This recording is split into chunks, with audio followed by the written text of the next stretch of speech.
প্রতিদিন নিয়ে চলে যাবে গাড়ি থাক না, গাড়িটা যখন থাকবে না অসুবিধা হবে না।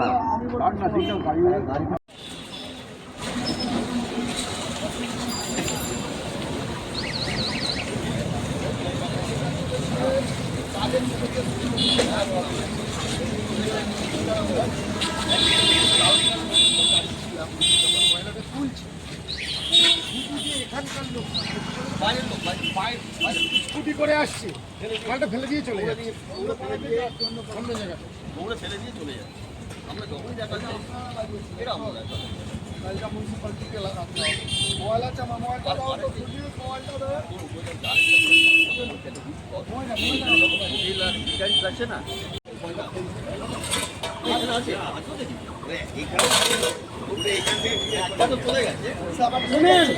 শুনেন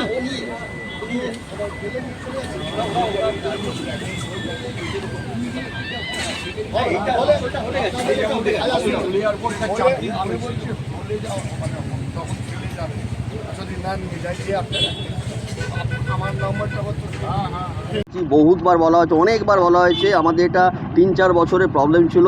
উনি এটাকে সলভ করেছেন। আশা করি এটাতে সাস্টেন হবে, এটাকে আরও সুন্দরভাবে গড়ে তুলতে পারি আমরা। বালির এন্ট্রি পয়েন্ট, এটা বালির মানে অজস্র লোক বালি স্টেশন থেকে Ballyghat, auto stand, toto stand, bus terminus, mini bus terminus সব আছে। অসংখ্য লোক, বাইরের অসংখ্য লোক, তারা ছিচি করে এই তোমাদের বালি। আমাদের বাড়িতে আত্মীয় স্বজন আসলে বলে কী রে, কী দেখে এলাম, তোদের এখানে কি মিউনিসিপ্যালিটি আছে কি আছে না? ভোট আসে, ভোট যায়, অনেকে বলে করব, তারপরে দেখা যায় করে না। আমরা সেটাই যাই না না, আপনি এটা তো উনি কথা রেখেছেন, এটা আশা করা যায় উনি যেরকম কাজ শুরু করেছেন কথা রাখবেন। আমরা চাই এটা সাস্টেন করুন, এটা যেন বজায় থাকে। আরও তো অনেক বিরোধী দলের প্রার্থীরা প্রচারে নামছে, তারা কি এই দিকে নজর দিচ্ছে না? আমাদের এখানে তো এখন পর্যন্ত আসেননি, আসলে দেখা যায় এখন পর্যন্ত আসেননি কেউ। উনি নজর দিয়েছেন, ওনাকে বলা হয়েছিল, উনি সঙ্গে সঙ্গে এসছেন, অ্যাকশন নিয়েছেন। আপনার বয়স্ক মানুষরা খুশি?